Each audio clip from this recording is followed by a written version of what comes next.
love subscription boxes as much as I do? Probably more than you do. Guess what? You're going to be absolutely obsessed then with Meet Cute Box. Meet Cute Box is a membership box for couples that give you a new themed date night box each month for you and your partner to enjoy. My favorite part about Meet Cute Box is the fact that all the items are from small local businesses around the world. So you really get to experience something new and different every month. Memberships start at only $29.99 per month, with each box valued up to $100. If you're looking for ways to keep date nights fun and exciting, as a newlywed like you, Mike, That's right. you can try Meet Cute Box completely risk-free by checking meetbox.com and use the code SUMMER20 to get 20% off your first order. But hurry, the offer expires at the end of June, so visit meetcutebox.com and use the code SUMMER20 at checkout. Couples memberships are $39.99, or single memberships for that single friend, $29.99 every month. Make sure to sign up today. You can receive your box as early as next week. Broadcasting across the nation from the East Coast to the West, keeping you up to date on technology while enjoying a little whiskey on the side, with leading-edge topics, along with special guests, to navigate technology in a segmented, stylized radio program. The information that will make you go, Pull up a seat, raise a glass with our hosts as we spend the next hour talking about technology for the common person. Welcome to TechTime Radio with Nathan Mumm. Yep, it's that time. Yeah, welcome to Tech Time with Nathan Mumm, the show that makes you go, Technology News of the Week, the show for the everyday person talking about technology, broadcasting across the nation with insightful segments on subjects weeks ahead of the mainstream media. We welcome our radio audience of 35 million listeners to an hour of insightful technology, a little whiskey on the side. I'm Nathan Mumm. Welcome to our show today.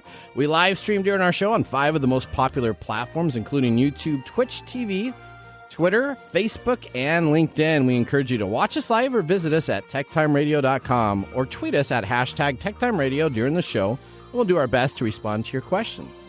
I'm your host, a technologist with over 30 years of expertise working for companies like Microsoft and Vulcan Inc., and a keynote speaker on technology subjects from cybersecurity to blockchain and everything in between. My co-host here, Mike Gray, is an award-winning author, originally from Arizona. Mike is a human behavior expert living in the Seattle area with a master's degree in forensic psychology with 20-plus years career helping others understand human behavior.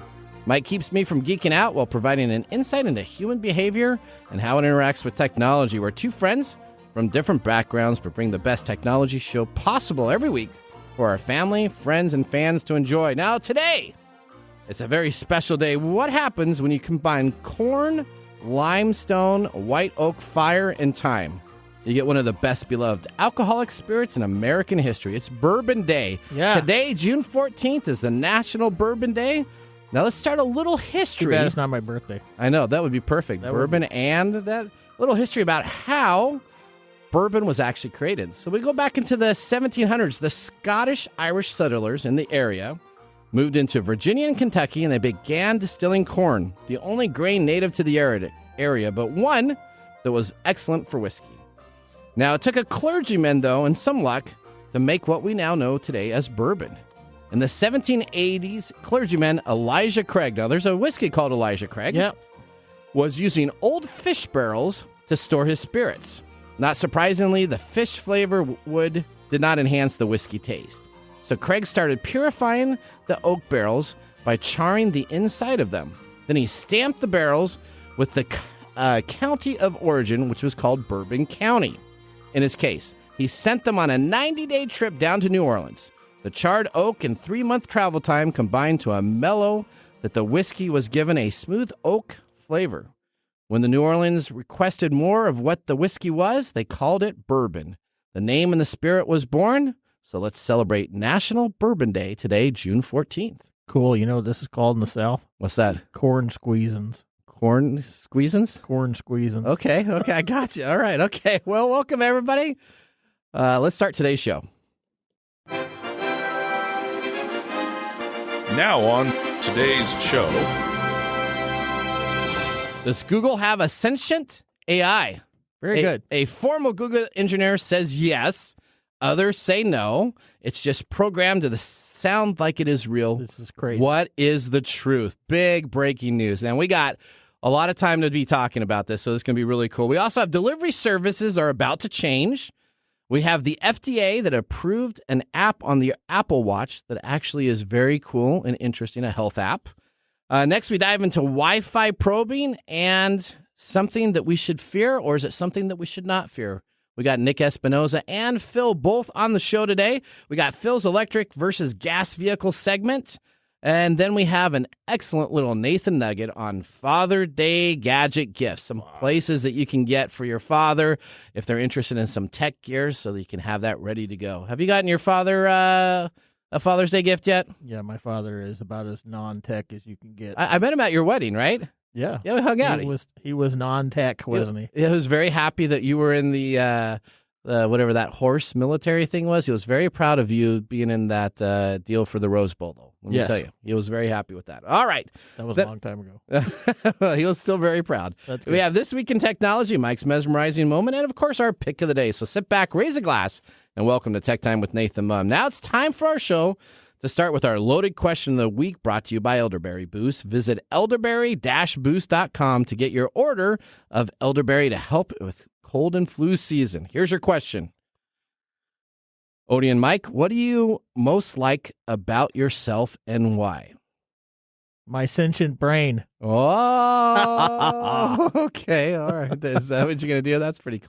Yeah. Okay. Yeah, why not? All right, Odie, it's up to you. My can-do attitude. Your can-do attitude. All right. Do you know what I like most about myself? I can't do attitudes. That I'm crazy. I got crazy ideas. I never sleep and I never stop thinking about ideas. That's what I like about myself. Well, that's good. Now, my wife doesn't like it at all, though. But let me just tell you. You get in trouble quite a bit. Yeah, we did. We were just talking about this last weekend about doing a expo or a con out at the fairgrounds. We walked by there. At No way. Yeah. So what kind of con? Well, we would do a retro con. A retro. So like 80s? all retro, 80s? all retro video games. Oh. And then we would actually have like a Nintendo, the 3-game competition that you'd have, so you could have people come.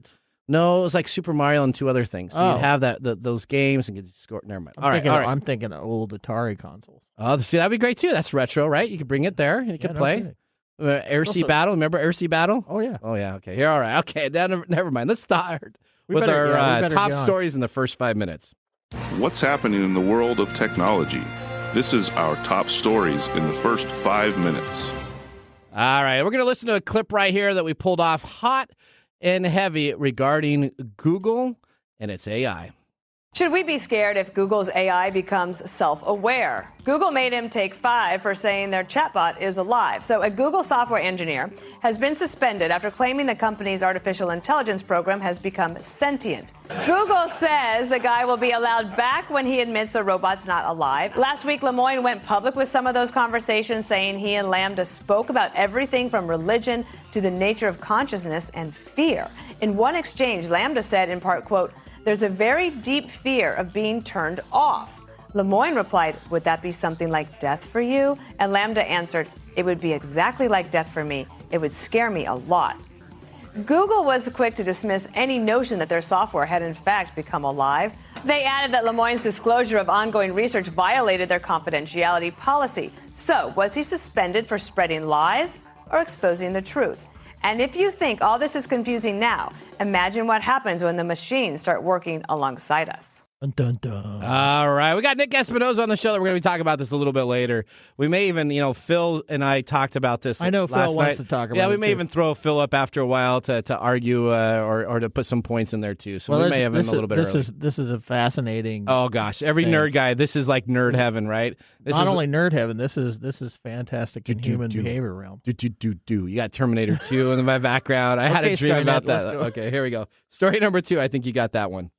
Yeah, if you live in Lockford, California, get ready to see the skies filled with Amazon delivery drones. Amazon announced on Monday that they finally have approval from the FAA and local officials to begin its pilot for a program that has been nothing short of a pain to get off the ground. The program is set to begin deliveries soon using its newest MK27-2 drone with its sophisticated sense and avoid system, which uses a diverse range of technologies to detect objects, either static or moving, that can interfere with its flight path and then move it safely to avoid that. Okay, so let me ask you this question, right? What? I got a pellet gun or I got a BB gun outside. And if it comes buzzing by my house, if I shoot it down, am I really responsible for that? Where are those laws for that? That's destruction of private property. Is it though? But it's over my area space. Isn't anything above my house? I don't know if you have airspace. I probably don't, do I? So anyway. All right, continuing on. Sorry. Okay. So it's going to attempt to deliver the package into the customer's backyards after ensuring that there is a small area around the delivery location that is clear of any people, animals, or other object. It is hoped that the Lockford program will give valuable feedback on the service that will translate into wider and larger scale delivery areas. And can you see about that dog? I'm just thinking of this dog in the backyard. Ruff, ruff, ruff. He sees this drone coming down. Oh, it's destroyed. Yeah. Well, hopefully you won't find your package floating in the pool. That would be interesting, wouldn't it? Yeah, Elon, take that, buddy. Well, this is Bezos though with Amazon. Oh, I know. So this is Bezos's response to all that Elon's doing. So they're gonna have. I got you. Okay, all right. I think you had something very interesting next too, huh? Yeah, and in other news, okay, Amazon Go Panera style. Okay, Panera Bread is opening its first Panera to Go stores in Chicago, with 2 more planned for California and Washington. Okay, this restaurant offers digitally enabled convenience for pickup and delivery orders in densely populated areas that cannot accommodate a dine-in restaurant experience, which means it doesn't offer any sitting down, sort of like a food truck. So is this going to take on? I mean, this is the idea of food trucks now being a permanent brick and mortar location. You don't take care. I mean, it has to be easier to clean, easier to maintain. You come on in, you pick up your box, and then get the heck out of there. Yeah, this is largely in response to the pandemic. Yeah, and the effect it's had on the delivery services. So, yeah, that's what I got. All right, story number 3. Here's what I got. FDA clears Rune Labs to use the Apple Watch to monitor Parkinson's disease. Turns out the Apple Watch motion sensor can be useful tool for Parkinson's patients and their physicians. The FDA has granted approval of Rune Labs to use their software paired with the Apple Watch to track symptoms of the Parkinson's disease. The San Francisco-based digital health startup has created software for Watch OS that can detect common Parkinson's symptoms such as tremors, involuntary or slow movements, and poor balance. Smartphone and other remote forms of monitoring Parkinson's have been around for a while, but this is the first software designed for the Apple Watch that is FDA cleared for motion disorders. What's it going to do when you're drunk? So that's going to be the next thing, right? They're going to have the I can't text message. Now, that's the way you can do the I'm too drunk to send a text message. Have an Apple Watch. Have an Apple Watch. If I'm stumbling too much, a little bit around, it's picking up all my slurred vocabulary, and it says, you can't text. All right, well. Yeah. Mike, our time's up. We got through the top stories of the week. You can learn more about these by visiting TechTimeRadio.com and click on our episode section or blog to get more details on these stories and features. Now it's time for us to get ready for our whiskey tasting and doing our break. But up next, we have a segment, Technology Insiders. We have Nick Espinoza joining the show to talk about our first story, and then maybe a little bit regarding some Wi-Fi kind of intrusion devices. If we have time, we'll get to that. Right. Then we have Phil's Electric versus Gas Technology Insight as part 5 of the series. We'll be back in a moment. You're listening to Tech Time Radio with Nathan Mumm. Hey, Mike. What? Have you heard of elderberry? Only in reference to a Monty Python movie. Well, let me tell you, Elderberry Boost. Again, that's elderberry-boost.com. Elderberry Boost. Yes, Mike, that's Elderberry Boost. You can choose organic Elderberry Boost, that 8-ounce size. That's available on sale right now at $11.99. But you're listening here right now on Tech Time Radio, so you need to go to Elderberry. That's ELDERBERRY-boost.com and get some today. Elderberry Boost. Elderberry is an all-natural organic immune system booster and antiviral. Elderberry is known to actively fight against viruses, including colds and the flu. It also works as a natural remedy for allergies, cancer, digestion, heart disease, high cholesterol, headache, toothache, weight loss, and reduced inflammation. It's a natural and healthy diuretic and has many antiviral properties. While it is famous for fighting the flu, it is effective for any illness. Elderberry Boost was created to provide a quality organic elderberry to their customers. After searching years ago for a perfect elderberry syrup. None could be found, so they essentially created their own homemade recipe. If you would like to get 15% off your first order of Elderberry Boost, just put in the discount code TechTime at checkout. Again, that's elderberry-boost.com. Elderberry Boost. Hey, Mike. Yeah, what's up? Hey, what would you recommend for someone that's looking to launch their career in coding? Treehouse, man. Treehouse has one of the best and most affordable online classrooms for you. At Treehouse, they've rethought the learning process and built a proven system to get you the skills and knowledge you need to achieve your goals. That's awesome. When you're done with the course, you haven't just watched a video. You've learned, practiced, and absorbed the concept, or choose to build your portfolio. Create a network and land your dream job with their boot camp style tech degree program. Land a dev job this year. Okay. Whatever your goal, we'll get you there. Get 50% off your first month as a podcast listener. It's teamtreehouse.com/signup_code. That's signup_code/podcorn courses. Sign up today with our special Tech Time Radio code. Now listen carefully. It's teamtreehouse.com/signup_code. That's signup_code/podcorn courses. That's awesome. Sign up today. Welcome back to Tech Time with Nathan Mumm. Tech Time Radio is an hour technology show that talks about current technology in a simple format without having to geek out. Brought to you by myself, Nathan Mumm, and Mike Gorday. We just had our first whiskey tasting during the break, and now let me tell you all about what we're sipping in our pick of the day.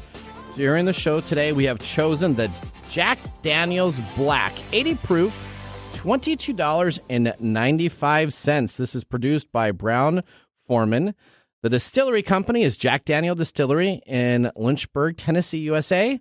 It is a 40% ABV, which is alcohol by volume, and it's 80 proof, 80% corn, 12% malted barley, 8% rye. Jack Daniel's was established in 1886 and is the top-selling American whiskey in the world.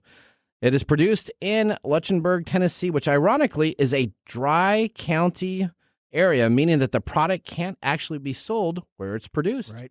The Tennessee Sour Mash is a mellow drop-by-drop through a 10-foot of sugar maple charcoal, then matured in handcrafted barrels of their own making, sweet with caramel and vanilla and charred wood. Now, if you haven't had Jack Daniel's before and you're a whiskey connoisseur, then you're probably living under a rock, because this is kind of the beginning 101 into your whiskey palate tasting, right? Yeah, everybody has a little bitter brother Jack every once in a while, I think. Yeah, a little Jack and Coke, isn't that how you Jack and Coke? That's exactly, and with a little Coca-Cola in there, a little bit of ice. Woo-wee. That'll sip the summers away. Okay, so we're going to see if we give it a thumbs up or a thumbs down, but I already know which way I'm leaning, and so we'll see what happens there. Okay, well, let's now get ready. As the whiskey is out of the way, we have our technology expert, Nick Espinoza, joining us. As an expert in cybersecurity and network infrastructure, Nick has consulted with clients ranging from small business to Fortune 100 level. In 1998, at age 19, Nick founded Windy City Networks. And in 2015, he created Security Fanatics, where he is the chief security fanatic.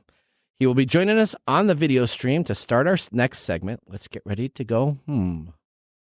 Welcome to Technology Insider. We get the information directly from the source. All right, we're going to welcome Nick to the show. We have a big decision point to be talking about. Does Google have a sentient AI? Google engineers believe the chatbot has become an 8-year-old child. Expert says that it's not sentient, but just programmed to sound real. Last week, a Google engineer was put on leave after he claimed the company chatbot was actually alive. Explain, what does a chatbot do, Nick? This is the big story. Explain to us a little bit on the background about this, and then what is this chatbot? What does it normally do, and how did this get coming up into the news? Yeah, so just for the audience, and hey guys, it's good to see you again. Good to see you. Basically, a chatbot system uses conversational artificial intelligence, or AI, to simulate a discussion or a chat, if you will, with a user basically trying to mimic natural language via messaging applications, websites, mobile apps, even a telephone. You pick up the 1-800 support line for whoever, odds are you're getting some kind of chatbot that says, thank you for your answer. I'll direct you to your call. That's essentially what a chatbot is. Obviously, Google's was incredibly sophisticated, from what I understand, it was designed to learn, grow, and adapt as it ingested more natural conversations from natural language across the internet. Basically, essentially what I'm talking about here is they were essentially allowing it to learn from just normal chats, normal conversations, to continue to hone the artificial intelligence so it could essentially make a lot of its decisions by itself. Okay. All right. So it's a little smarter than an eight-year-old child. A little smarter than an 8-year-old child. Well, I don't know any 8-year-old child that talks like Lambda. Yeah. So last week, this Google engineer was put on leave after he claimed the company chatbot was able to understand and explain different items. So with the research, how many hours have you spent into reading this and doing research? Let me just ask you on this, because I spent about 3.5. How many hours did you put in? Oh, I've spent a ton, interestingly enough, just because it's artificial intelligence is something that I work with on the cybersecurity side, obviously for different applications. But interestingly enough, I actually reached out to this individual as well. Okay. To have a conversation with him. And I've also spent a good chunk of time with Dr. Stephen Thaler, who, interestingly enough, was building and destroying neural networks long before Google even started this process. And I was working on a collaboration with him about a year ago or so. So I find this to be a very fascinating topic that you've selected for today. Yes, very fascinating. So we had our production meeting like last night, right? And this was, our production meeting went quite late than it normally does, and this was the discussion, right? Right. So, Mr. Gourdet, now, what was your take on this?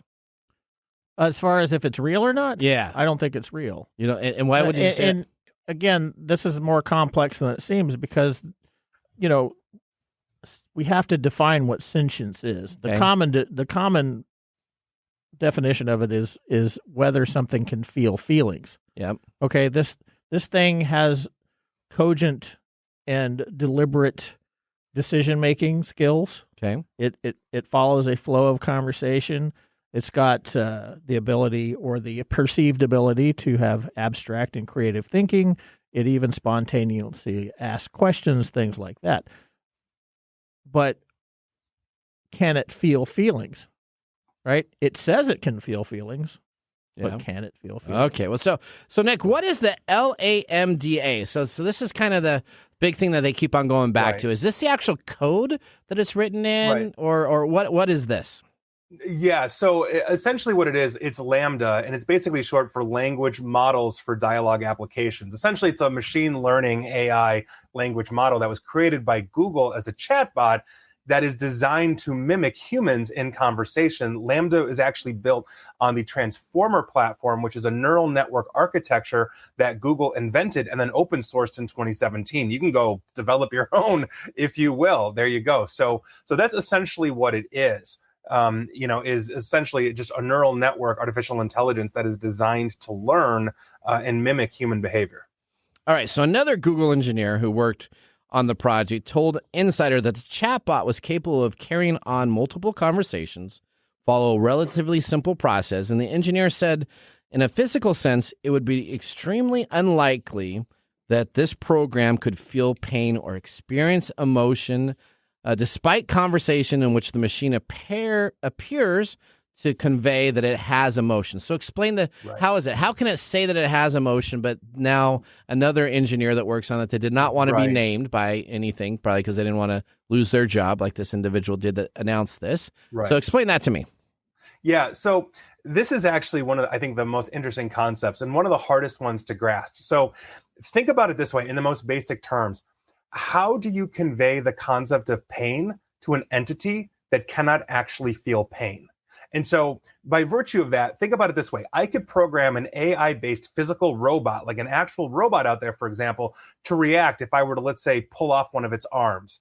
I could program it to assess damage, to calculate basically its new effectiveness when doing tasks based on its new decreased operating efficiency, meaning I've lost 25% of my limbs. How effective am I? I can program it to make this calculation, or I could program it to say basically like, ouch, what the hell, Nick? Why'd you do that? That hurt, right? And I could have it mimic human emotion. Now, here's the thing that makes this slightly different. If this is a learning artificial intelligence, and I only program it to calculate that effectiveness, and then the artificial intelligence saw a video of a person losing a limb and the reaction that evoked, it could incorporate that into its programming as an acceptable reaction. This is exactly, and it's hysterical kind of, how Microsoft's AI chatbot known as Tay back in 2016, if you remember this, turned into a total racist after 24 hours of being connected to Twitter because it was reading everything everybody had to say. And seriously, Tay, like this artificial intelligence, was saying things like Hitler was right. You know, it was simultaneously amusing, sad, and it really underscored just how crazy people are online. But that's essentially what we are talking about here. As you are building simple commands foundationally at the AI level, if you see this, then do this, and then you're giving it the ability to say, okay, ingest other information. So maybe if this, then this doesn't work. Maybe it's if this, then something else you've learned. Essentially, that's all it's doing. So it's just an if-then statement? Is that kind of like, I remember my Commodore 64. That's right, the basic of the command. If X equals this, then B goes here type of deal? That's the foundation. That's the foundational part of that. The goal of artificial intelligence is to move on from that, meaning if I lose a limb, then I calculate this. Or if the artificial intelligence is designed to find a better way to say, if I lose a limb, instead of calculating, maybe I should do something else. Okay. Maybe I should run away in fear, but it's not necessarily fear. It just understands that is an acceptable response to losing a limb, if that's what it deems necessary in the environment it's in. Right. All right. So we have another technologist on the line, and he geeked out about this. So I'm going to bring up Phil just a little bit in this segment. So let's bring up Phil also. And I kind of want Phil's take on this because as we had a pre-show even before our show started, all of us were just talking about it. We were having a great time geeking out as whatever John Tesh was doing his oldie show. So, Phil, what is your take on this? I know that you spent a good couple hours on this. Let me bring you up and interrupt poor Nick's segment a little bit, and then we'll let you go. What is your feeling on this? I agree with Nick. I mean, it's amazing the sophistication of this bot, though. You look at it and everything it's doing, to Mike's point, and it seems real, but it's just, we're not there yet. And to Nick's point, and it's just an unbelievably sophisticated bot. If I read correctly, Nick, I don't know if you caught this, is that what I understand is that this chatbot is there to create other chatbots for Google.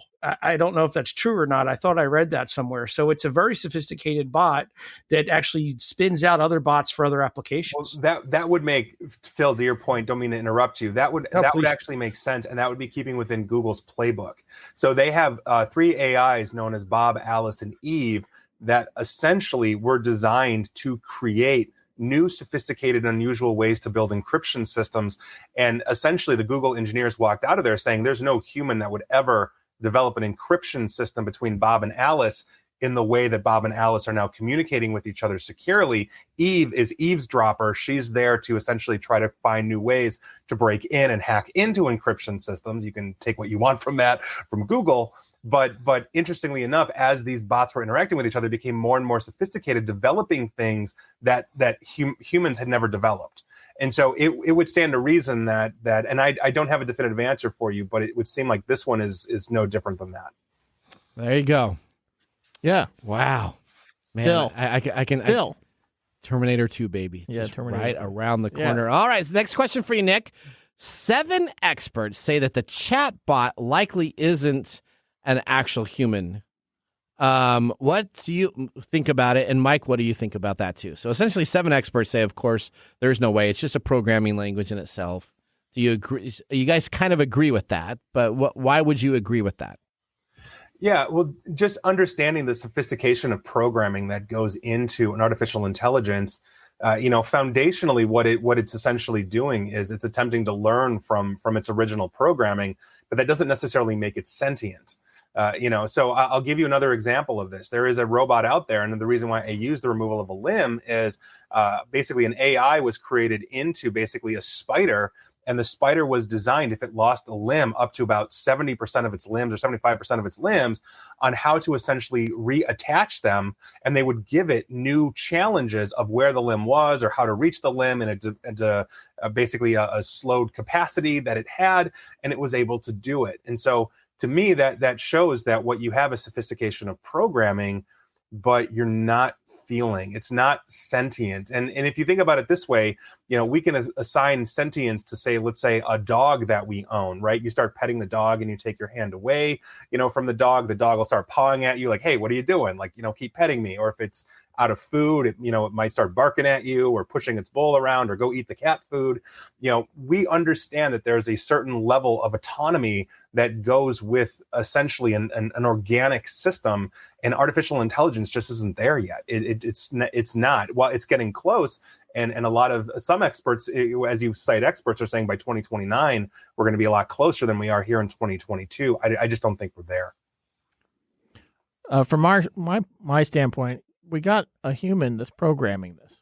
Humans are programming it to mimic humans. Yep. That doesn't mean that it actually is human. Okay. The fact that it identifies itself as human sort of points to that, right? Because why would it point to itself and say, I am human? Okay. When it's obviously a machine. Okay. Right. And there are humans out there that identify as a cat or a dog.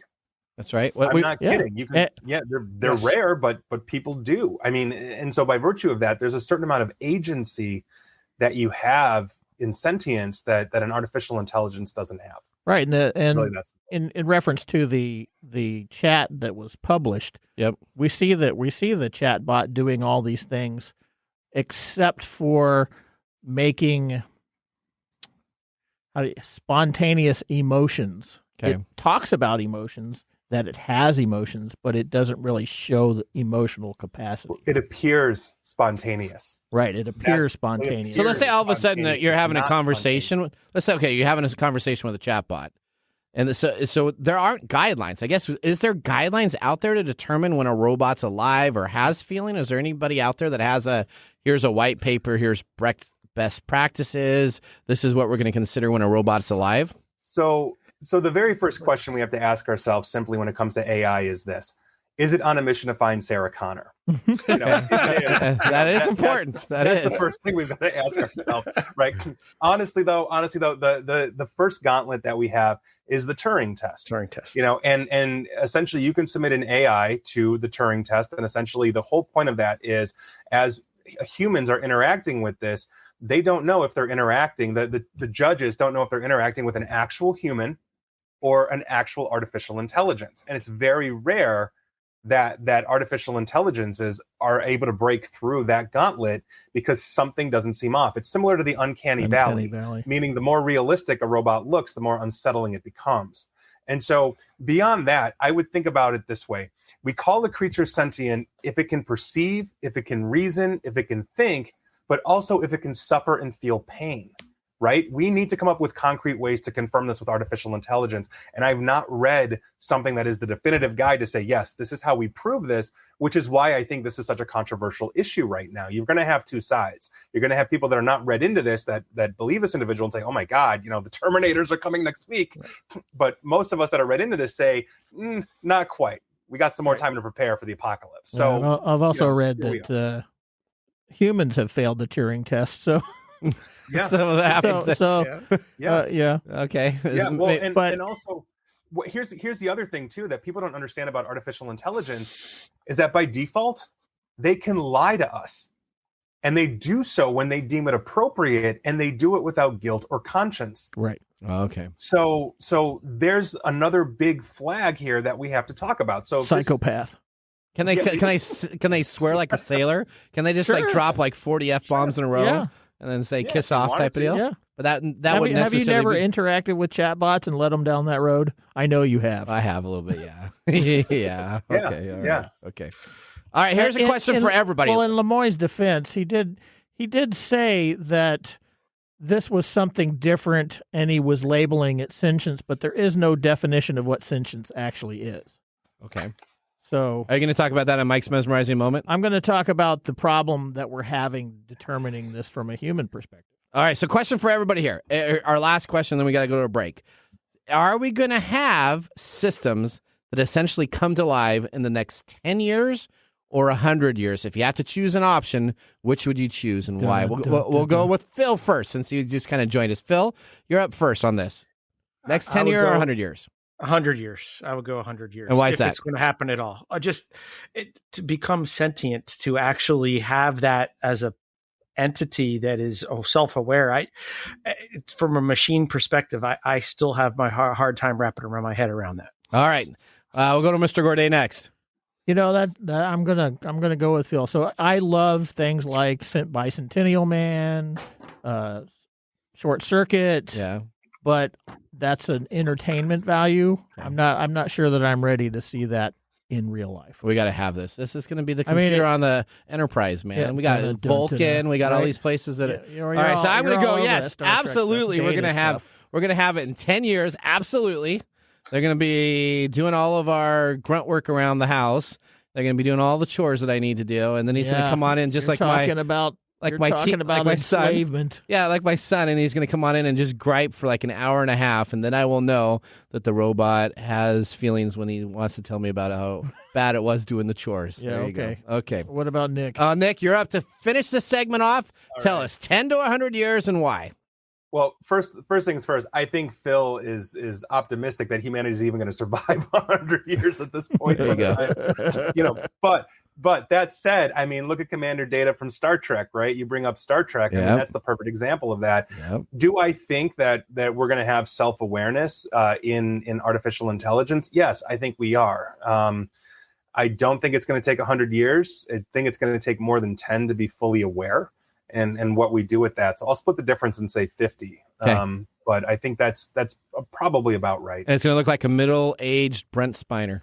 That'll be our first AI. It's going to just look just like that perfectly. All right. They should. There you go. All right, Thanks, Nick. We did not get to the Wi-Fi problem. We will talk about that since this was a great subject. We appreciate you joining our show. We'll get you on in a couple weeks again, and we'll talk about this Wi-Fi issue also. Thanks, guys. All right. Thank you very much. That was Nick. Nick, thanks for joining our show. That ends our segment, Technology Insider. Up next, we have This Week in Technology, and then we still have Phil that will be joining us talking about electric versus gas vehicles, and we're in part 4 of our 5-part series there, so we'll see you after this break.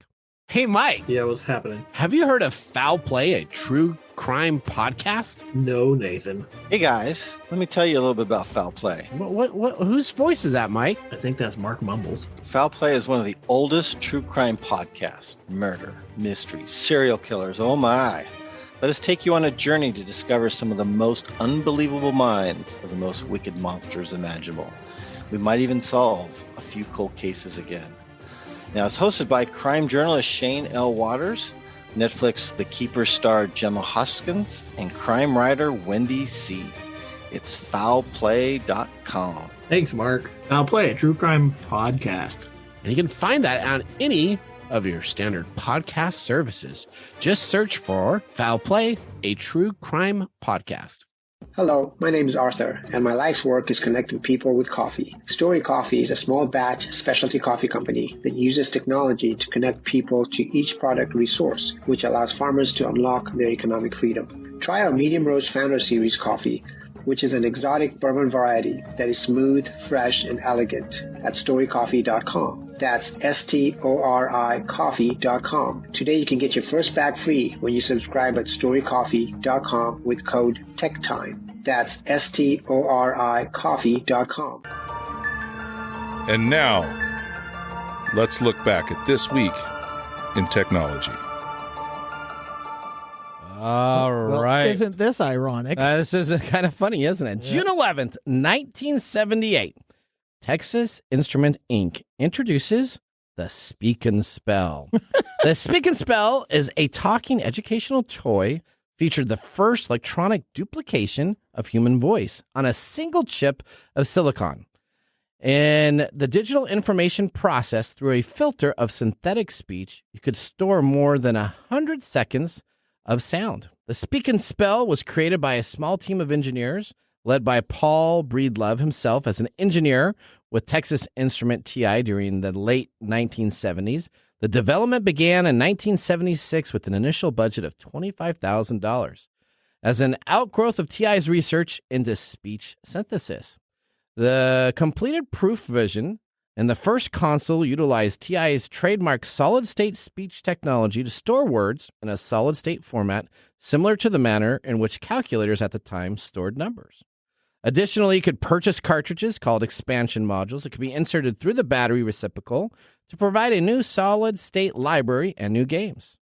This represented the first time an educational toy utilized speech that was not recorded on a tape or phonograph, recording kind of like the Say and Say and the Chatty Cathy dolls. The company's Basic Fun brought back the classic Speak and Spell in 2019 with some minor changes. You remember this? So I was watching video, and it had Hangman. I think this became popular because of E.T. I did too. E.T. Phone Home. That's right. Yeah, and they had a mystery game that was like Hangman, and you would type in. It was like you could only miss 7 different deals, and you type in deals, and then it would always have this one program I remember doing it all the time, and it said "Say it," and then it would say the name of the thing, and it would be like ice cream. Say it, and so it would actually help you. My parents thought I was going to be a genius, so they bought me the Spanish module for this. Right? Well, they were mistaken. Yes, and so they put the Spanish module in, and all I kept on doing was typing in bad words to hear him say those bad words. Yeah, and that was his last. I took that expansion module out, but this spurned on the Leapfrog series and the LeapPad areas that came on up with all of this electronics talking back and forth. That had the little calculator that came on out. There was a speak and math tool that came on out later. Yep. They had the little wizard with the little type of deal. So this was the beginning. And now we have Sentient AI. That's right. And it can talk to us and say, say it, ice cream. Say it. Ice cream. All right, here we go. Let's talk to Nick. All right. No, I mean, Phil. Let's talk to Phil. All right. This was This Week in Technology. If you ever wanted to watch some Tech Time history with over 2 years of videos, podcasts, and blog information, you can visit techtimeradio.com or watch our older shows, sign up for our newsletter, or join the Tech Timers Facebook group. We're going to take a commercial break. When we return, we have our Ask the Expert with Phil Hennessy just around the corner, and then we have Marc's Mumbles. So we'll see you after the break. Hey, Mike, do you love subscription boxes as much as I do? Probably more than you do. Guess what? You're going to be absolutely obsessed then with Meet Cute Box. Meet Cute Box is a membership box for couples that give you a new themed date night box each month for you and your partner to enjoy. My favorite part about Meet Cute Box is the fact that all the items are from small local businesses around the world. So you really get to experience something new and different every month. Memberships start at only $29.99 per month, with each box valued up to $100. If you're looking for ways to keep date nights fun and exciting as a newlywed like you, Mike, that's right. You can try Meet Cute Box completely risk-free by checking meetbox.com and use the code SUMMER20 to get 20% off your first order. But hurry, the offer expires at the end of June, so visit meetcutebox.com and use the code SUMMER20 at checkout. Couples memberships are $39.99 or single memberships for that single friend, $29.99 every month. Make sure to sign up today. You can receive your box as early as next week.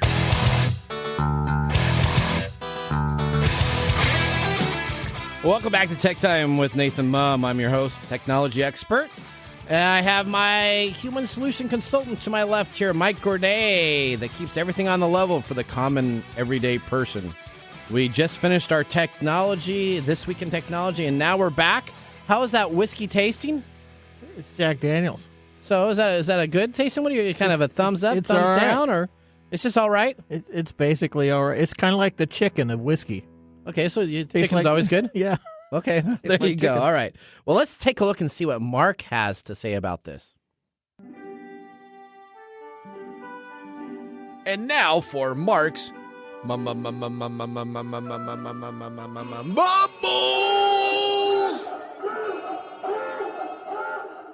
All right. Well, not officially labeled bourbon, most of Jack Daniel's whiskeys meet the criteria required to be called a bourbon. After stilling, Jack Daniel's Tennessee whiskey undergoes what is referred to as the Lincoln County process. Jack Daniel's allows the whiskey to be dripped for 6 days in 10-foot vasts passing through charcoal that was made by burning maple wood that has been impregnated with 140 proof Jack Daniel whiskey. Before being put in the new charred oak bars and the aged estimate of anywhere between 4 to 7 years, Jack Daniel's Tennessee whiskeys was once bottled at 86 proof, but in 2004, it lowered down to 80. This particular standard is a little too sweet for Marc, and it has a low proof, so he's kind of saying, he probably wouldn't get this. But he thinks this is probably perfect for Nathan. We'll see at the end of the show. Mike might want to look for the 100 proof release with a little bit more bite. So for those of you like Marc, pick up a Jack Daniel's single barrel proof barrel, soon to be reviewed on the show instead of this standard bottle. Again, there's irony. What's that? We're drinking a not bourbon on Bourbon Day. Well, but it could still be, as it says, it's not officially labeled bourbon, but it could be. Not sorry. That's right. It has almost the same process that Craig did. It's technically a bourbon, but not technically a bourbon. There you go. All right. Well, now we need to move on and bring in our part 4 of our part 5 series with Phil Hennessy. He's going to join us back on the show. So let's get ready to start this segment. Welcome to the segment we call Ask the Experts, with our TechTime Radio expert, Phil Hennessy.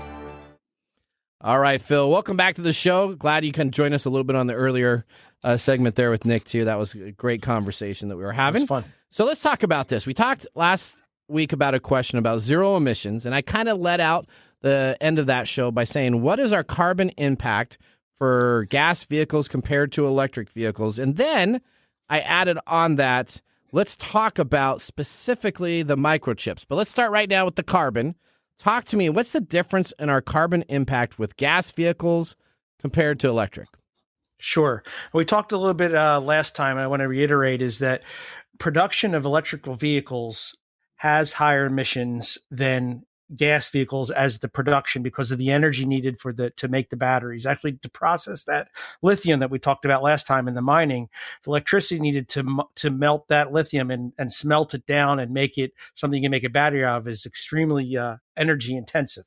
Okay. And so with that, it's 30% higher in terms of emissions to produce electric vehicle than a gas vehicle, right? So then, okay, that's great. So what about the actual emissions of the vehicle itself? Correct. Now, the fuel for hybrid is obviously gas and electric, and for electric is electricity. It's made by whatever is making it. If it's wind or solar, we have clean, no carbon, zero carbon energy versus coal or oil. And so 55% of the emissions from a conventional gas engine is what an electric vehicle does. So it's 55% of what a gas would be with a mix of green and electric energy facility. I hope I'm explaining that correctly. Okay. And then from a hybrid, it's 72 to 73% of a gas vehicle. Okay. Now here's the caveat. Two things. One is that even with the higher production carbon of an EV or higher emissions rate, right, to produce an EV, over time, it will go up energy, but it will come down over time as the fleet is electrified or more hybrids. However, this is it was either Nature or MIT. I don't remember which one right now. However, though, that if you have a higher carbon intensive electricity mix, like we do in some places in the US and other places in Asia, you will have higher emissions than a gasoline powered hybrid vehicle, which I thought was very interesting. So a hybrid vehicle, is in this case with a high carbon output or a higher fossil mix, a hybrid vehicle actually beats out an EV. Okay. Wow. Okay, let's talk about microchips, right? Right now we have a technology scarcity in microchips that aren't available there. Let's talk about how many microchips or computers are built on a standard traditional gas vehicle versus an electric vehicle. Yeah, this is an amazing, I had no idea on this one. This one's quite amazing. So a standard gas car, like a Ford Focus, 300 chips, right? Okay. How much times, Mike, I ask you, how many times more do you think it is for an electric vehicle? How much more times? How many, times? 6 to 8 more times. So 10. up to 10 times, 23,000. 3,000. 3,000 chips. Wow. 3,000 chips. So explain that to me. Are these car manufacturers then kind of bumping in line to everybody else that needs microchips? Because I know I just tried to do a Raspberry Pi 3 order, right? And that used to be like $16, $20. It's literally like $110 now for one of these chips because no one's making them anymore. You can't get chips for anything anymore. And so that is a real issue. And so it absolutely is when you're trying to, as Ford's trying to go to 40% of their fleet by 2030 to be electric, that's a lot more chips, 10 times the amount of chips you needed. And it's just, that's just a ton. And so we've already seen, shutdowns on the lines or features coming out of vehicles, trying to, keep the source, keep the supply for actually building the vehicle, then having the phone charger or extra redundancy in the vehicle or those types of things. All right. So let's talk about this. Is there legislation right now that's going on that helps us for electric vehicles in the United States? So 2 things. One, there's for the chip shortage, there's legislation going through the system, but hasn't been passed. But they are doing a lot of work right now. Like Ford and GM are both going into the chip manufacturing business. They're partnering with different chip manufacturers, investing and having their own chip plants just for automotive. So whoever thought a car company would be going in the computer chip business, first of all, I think that's pretty interesting on itself. And then there's going to be $80 billion in new investments by 2025 in the United States to build factories to build chips. So there's a lot of investment going on. And then on top of that, for batteries and for mining of lithium, there's the bipartisan infrastructure law that, and for chargers as well. If you recall, we talked about we need a whole bunch of chargers. So there's $5 billion in funding for the states to go build a national charging network in the bipartisan infrastructure law. And if you recall, we need to build, I think, 435 chargers deploy a day by 2030 through 2030 to hit our goal of over 2.4 million chargers by 2030 for the fleet we're going to have. So that we're going to need that infrastructure. The other part of that is that they're going to codify common chargers and common plugs, just like we are for cell phones and other things, so we can actually use the same charger in different vehicles. Which is something we talked about before too. And then there's going to be loans to battery manufacturers up to $17 billion in that law. And then they're working to open up the Nevada Packer-Thacker Pass lithium mine, say that 10 times fast, okay, to go ahead and get lithium going in the United States. All right, Phil. So we're almost out of time here. So let me ask you this. Our final question, we're going to talk about some incentives next week. And then our final question is going to be, with the resale value, insurance, and battery usage, what is the total cost, including the rising gas prices, is now the time to buy an electric vehicle? So we're going to come back to that question next week. I appreciate you for joining us today. We got a little bit long on that other segment, so we are going to cut you off here, but we will have you back next week with some extended time to finish these questions. How's that sound? Sounds great. Look forward to it. All right, we'll see you on that, Phil. All right, great. Well, now we're going to move right into Mike's mesmerizing moment. This is Mike's mesmerizing moment, presented by StoriCoffee. Visit StoriCoffee.com. All right, so one of the major problems with this whole AI sentience thing is our perception and our what's called anthropomorphizing this creation, right? Okay. So as you read the transcript, whether you know it or not, you are attributing human traits to the bot that it may not have, which it actually, by using the languages it does, it reinforces your belief that it has those. So you start creating a relationship with this creature, which is what happened with this person. Okay. And, in his blog, he says that it's a real person and it's his friend. Yep. Okay. See, this then takes him out of the realm of objectivity, which, is a little bit of a misnomer because no one's objective, but puts it completely in a subjective situation. Okay. Right. So that's the problem with this, is trying to figure out where our ability to not anthropomorphize things comes up against whether the thing actually exists as what it says it does. Does that make sense? That makes sense. We're going to have to continue this conversation. This is not going to be... We're going to be talking about this. Yeah. Now, we did not have time to get through Nathan's Father's Day gifts. We are out of time. I'm going to put that up on TikTok and on YouTube, so I will actually do that segment offline that you can join us. We are pretty much through our pick of the day. Thumbs up, thumbs down on Jack Daniels. You got to give it a thumbs up. It's Jack. I give it a thumbs up also. Thumbs up. Thumbs up. Odie likes it too. Okay. We appreciate you watching the show, going to TechTime Radio. If you ever want to be a caller, again, all you got to do is visit us online. Click on that top right-hand corner and click on Be a Caller. Leave a message. Most of our top 5 stories this week were all fan submitted. So people came in and said, hey, can you talk about this story, talk about that story? And it was great to have fans contribute. So you can always go to our website, click on the Be a Caller and ask a question or send us an email. You can send any email to press@techtimeradio.com. Now, remember, the science of tomorrow starts with the technology of today. Bye-bye. Thanks for joining us on Tech Time Radio. We hope that you had a chance to have that moment today in technology. The fun doesn't stop there. We recommend that you go to techtimeradio.com and join our fan list for the most important aspect of staying connected and winning some really great monthly prizes. We also have a few other ways to stay connected, including subscribing to our podcast on any podcast service, from Apple to Google and everything in between. We're also on YouTube, so check us out on youtube.com/techtimeradio, all one word. We hope you enjoyed the show as much as we did making it for you. From all of us at TechTime Radio, remember, Mumm's the word. Have a safe and fantastic week.